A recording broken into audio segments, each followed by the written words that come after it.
안녕하십니까. 주식회사 휴콥 주스라입니다.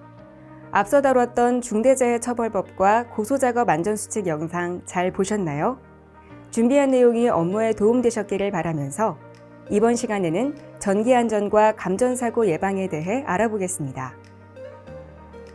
먼저 전기사고에 대한 사고 유형 및 대책, 그리고 전기안전수칙과 장비에 대해 알아보고 끝으로 이해를 돕기 위해 몇 가지 사례와 함께 Q&A 내용을 살펴보겠습니다. 전기사고는 현장에서 추락하는 사고 외에 가장 많이 또 자주 발생하는 사고이자 위험 요인입니다. 먼저 감전사고 현황 통계를 살펴보면 가장 많은 비율을 차지하는 것은 전기공사 및 작업으로 인한 감전사고로 약 38%를 차지하고 있습니다.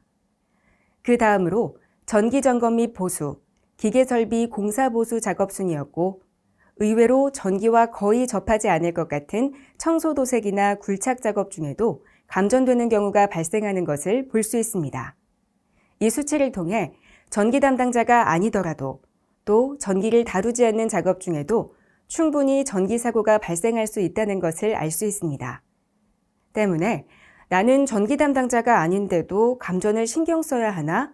라는 안일한 생각은 예상치 못한 사고를 초래할 수 있습니다. 따라서 모든 파트에서는 전기 또는 감전사고에 대해 항상 경각심을 가지고 사고가 나지 않도록 주의해야 합니다. 다음으로 전압별 감전사고 분석 통계입니다. 일반적으로 전압이 높을수록 사고가 더 많을 것 같지만 오히려 더 낮은 전압, 특히 일상생활에서 가장 많이 쓰이는 220V와 380V에서 더 많은 사고가 발생한 것을 볼 수 있습니다. 이처럼 고압전기를 다루는 전문가가 아니더라도 감전사고는 고압과 저압 상관없이 누구에게나 일어날 수 있다는 경각심을 반드시 가져야 합니다. 그렇다면 이런 전기사고는 어떤 유형이 있을까요? 지금부터 알아보겠습니다. 첫 번째로 충전된 전선로에 인체가 직접적으로 접촉하는 경우입니다. 보시는 동영상처럼 충전부 근처에서 안전보호구 없이 작업할 경우에는 감전사고 위험이 있으므로 반드시 절연장갑 등의 안전보호구를 착용하고 작업에 임해야 합니다. 또한 사전에 충전부 노출을 최소한으로 줄일 수 있도록 방호 조치를 해야 합니다. 특히 작업 전에는 전기를 차단해야 하는데 검전기를 통해 전기가 제대로 차단되었는지 한 번 더 확인한 후 작업에 임해야 합니다. 또 반드시 절연 조치가 되어 있는 공구를 사용해야 합니다. 두 번째 사고 유형은 섬락 현상입니다. 영상에서와 같이 고압 전류의 경우 직접적인 접촉이 없더라도 감전이 될 수 있습니다. 고압 근처에서 작업할 때는 고압 전기와 최대한 거리를 두고 항상 2인 1조 이상의 인원으로 작업을 실시해 만약의 사태에 대비할 수 있도록 해야 합니다. 특히 위치 표시나 업무 지시를 할 때에도 손가락으로 가리키기보다는 절연체를 이용하는 것이 안전합니다. 세 번째 사고 유형은 2차 접촉으로 인한 사고입니다. 작업을 위해 사다리를 운반하거나 이동 시 운반물 또는 신체가 전선이나 전기기기에 접촉해서 사고가 나는 경우로 이러한 사고를 막기 위해서는 반드시 작업 전에 충분한 동선을 확보하고 갑작스런 비상 상황에 신속히 대처할 수 있도록 항상 비상 상황 행동 요령을 숙지해야 합니다. 그렇다면 전기사고는 감전사고만 있을까요? 아닙니다. 소방청 발화요령별 화재 건수 통계 자료에 의하면 화재 원인 중 가장 큰 비중을 차지하는 것이 전기였고 그 다음이 담뱃불, 용접 순이었습니다. 즉, 전기는 화재 사고로도 직결될 수 있다는 것인데요. 그렇다면 이런 전기 화재 사고는 어떤 유형이 있을까요? 대표적인 사례를 함께 알아보겠습니다. 먼저 피복이 손상된 전선에 의한 화재 사고입니다. 피복이 손상된 전선을 통해 누전이 일어나 그 누전으로 화재가 발생할 수 있습니다. 따라서 작업 전에는 항상 전선의 상태를 확인하고 손상된 전선은 반드시 교체한 후에 작업을 실시해야 합니다. 그리고 전선 거치대 등을 설치해 작업 도중 전선이 손상되는 일을 사전에 방지하는 것이 좋습니다. 과열로 인한 화재 사고입니다. 분전반과 같은 전기기기는 접촉면이 불량해지면 열이 발생해 화재로 이어지기 쉽습니다. 이러한 과열로 인한 화재는 정기적인 점검만으로도 피할 수 있는 사고로서 평소 열화상 카메라 등을 이용한 온도 점검으로 위험 요인을 제거해 사고를 예방하는 것이 가장 중요합니다. 마지막으로 과전류에 의한 화재입니다. 이번 사고는 현장뿐만 아니라 일상생활에서도 충분히 발생할 수 있는 경우인데요. 보시는 것처럼 문어발식 콘센트를 사용해서는 절대 안 됩니다. 문어발식 콘센트 사용은 과전류를 일으켜 열이 쉽게 발생하고 이 열이 화재로 번질 수 있기 때문입니다. 따라서 콘센트는 반드시 접지가 있는 것을 사용하시고 문어발식 콘센트 사용은 절대로 금지해야 하며 안전 인증이 된 규격품만 사용하셔야 합니다. 지금까지 전기사고 유형에 대해 알아봤습니다. 그럼 이러한 사고를 피하기 위해서는 어떻게 해야 할까요? 일반 전기안전수칙을 통해 알아보겠습니다. 먼저 면허 소지자 외에는 전기 작업을 해서는 안 됩니다. 그리고 전기 고장 즉시 관계자에게 보고하는 것을 원칙으로 하며 모든 전선은 전기가 항상 흐른다고 생각하고 함부로 만지지 말아야 합니다. 늘어져 있는 전선 또한 만지지 말고 신속히 전문가에게 보고해야 하며 젖은 손 또는 습기가 많은 곳에서는 그 어떤 전기장치도 만져서는 안 됩니다. 모든 스위치는 안전덮개와 함께 설치해야 하며 모터 등의 전기장치에서 스파크나 연기가 나면 신속히 전기를 끈 뒤 마찬가지로 즉시 관계자에게 보고해야 합니다.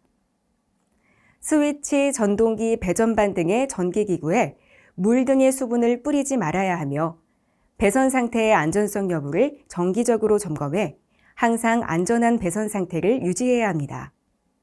전선 또는 전기기구에 물건을 걸어놓지 말아야 하며 전선 피복이 벗겨졌을 때는 즉시 전원을 차단하고 전선을 교체하거나 임시조치를 한 뒤에 작업에 임해야 합니다.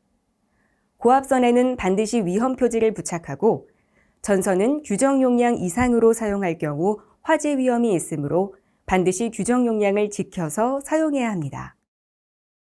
또 모든 작업은 정전 작업을 원칙으로 하므로 작업 전 도면과 배선도를 꼼꼼히 확인해 확실히 전원을 차단한 후에 작업을 실시해야 합니다. 특히 사다리 작업과 같은 고소 작업과 전기 작업을 병행할 경우 2차 감전 투락 사고 우려가 있으므로 올바른 안전보호구 착용으로 추락 방지를 위한 안전조치를 더욱 철저히 해야 합니다. 앞서 안전수칙을 지키기 위해서는 반드시 안전보호구를 착용해야 한다는 내용 살펴봤는데요. 그럼 안전보호구와 안전기기에는 어떤 것들이 있을까요? 함께 알아보겠습니다. 먼저 절연장갑, 절연외피장갑, 그리고 절연복입니다. 절연장갑과 절연복은 규격에 맞는 것을 사용해야 하며 사용 전에 파손되거나 마모된 부분이 있는지 꼼꼼히 살펴서 마모된 곳을 통해 감전사고가 발생하지 않도록 주의해야 합니다. 절연안전모 또한 절연인증이 되어 있는 규격의 안전모를 사용해야 합니다. 일반 안전모를 사용할 경우 충돌에 의한 물리적인 피해는 줄일 수 있지만 전기적인 피해는 막지 못해 감전사고가 발생할 수 있으므로 반드시 규격에 맞는 절연안전모를 사용해야 합니다. 다음으로 절연장화입니다. 절연장화 또한 마찬가지로 절연 등급이 있는 규격품을 사용해야 합니다. 일반 고무장화는 절연이 제대로 되지 않을 가능성이 높으므로 절대로 사용해서는 안 됩니다. 절연봉은 쉴드봉 또는 조작봉으로 많이 불리지만 정식 명칭은 절연봉입니다. 전원 부분을 강제로 절단할 때 사용하는 장비로 주로 변압기에 많이 사용됩니다. 절연봉은 비가 올 경우 야외에서 절대 사용해선 안 되며 만약의 사태를 대비해 반드시 안전보호구를 착용하고 사용해야 합니다.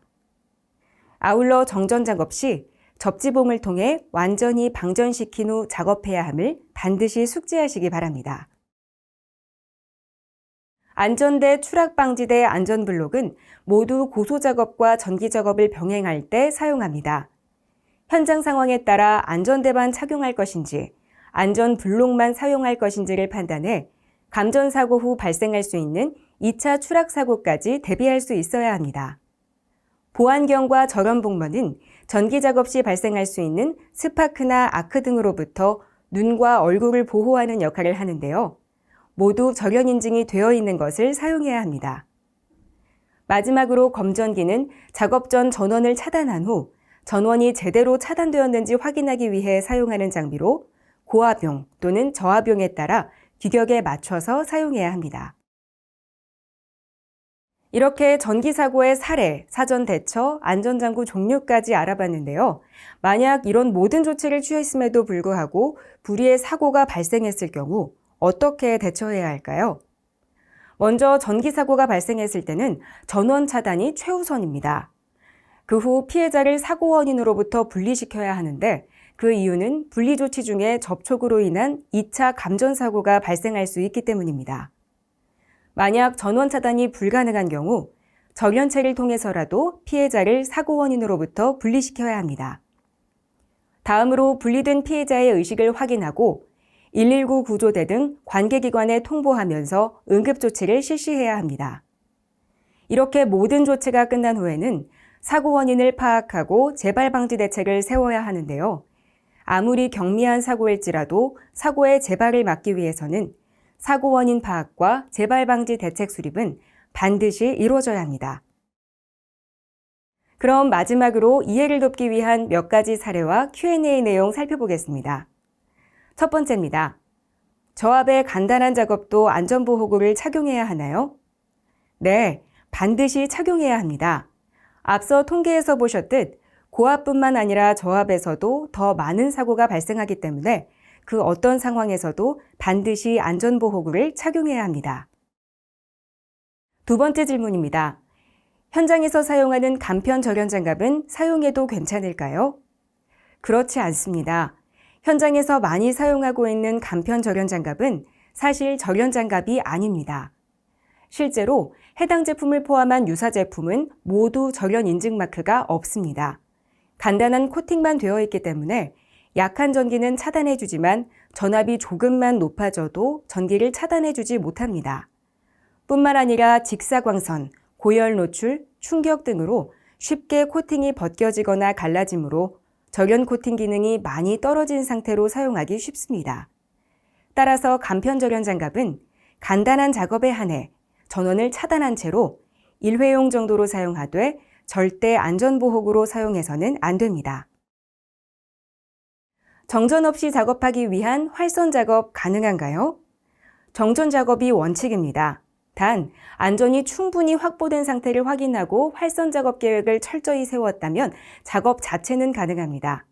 이 경우 사전에 누설되는 전류는 없는지, 감전 위험으로부터 철저히 대비했는지, 작업자 모두 안전보호구를 바르게 착용했는지, 작업 전 안전수칙에 대한 교육은 이루어졌는지 등 세세하게 안전수칙 준수 사항을 점검한 후 작업에 임해야 합니다. 하지만 활선 작업은 그 자체로 사고 위험이 매우 높기 때문에 활선 작업은 가능한 피하는 것이 좋습니다. 전기적 접촉면은 확실히 체결하라고 하는데 왜 그런가요? 화재 위험이 커지기 때문입니다. 먼저 전기 저항은 고유 저항과 길이에 비례하고 단면적과 반비례합니다. 그런데 접속을 확실히 하지 않으면 단면적이 작아지고 단면적이 작아지면 그만큼 저항값이 커지게 됩니다. 저항값이 커질수록 열이 더 쉽게 발생하고 화재 위험 역시 더 높아지기 때문에 전기 접촉면을 확실히 체결해야 합니다. 변전실 등 고전압 작업 시 유의사항은 어떤 것이 있나요? 변전실과 같은 고전압 작업은 몹시 위험하기 때문에 더욱 엄격한 기준의 안전수칙을 지켜서 작업에 임해야 합니다. 먼저 안전보호구를 착용하되 고압에 맞는 규격으로 되어 있는지 확인 후 착용해야 합니다. 또 고압의 경우 직접 접촉을 하지 않더라도 섬락 현상에 의해 감전사고가 발생할 수 있으므로 절대 안전선 안쪽으로는 접근해선 안 됩니다. 또한 고압의 경우 활선 작업은 절대로 금지하며 반드시 작업 전에 전기를 차단한 후 검전기를 이용해 잔류전기가 있는지 다시 한번 확인해보고 확실히 전기 차단이 된 상태에서 작업을 실시해야 합니다. 모든 작업은 반드시 절연 인증된 공구를 사용해야 하며 마지막으로 작업 완료 후 전원 복구 시 이상 유무를 반드시 확인하시기 바랍니다. 지금까지 전기안전과 감전사고 예방수칙에 대해 알아봤습니다. 어떠셨나요? 유익한 시간이 되셨나요? 이번 시간에 알아본 전기사고 예방법 다시 한번 숙지하셔서 작업 현장뿐만 아니라 일상생활에서도 여러분과 가족 모두의 안전을 더 확실히 지키시기 바랍니다. 여러분의 안전이 가족의 행복입니다. 시청해주신 휴콕가족 여러분 고맙습니다.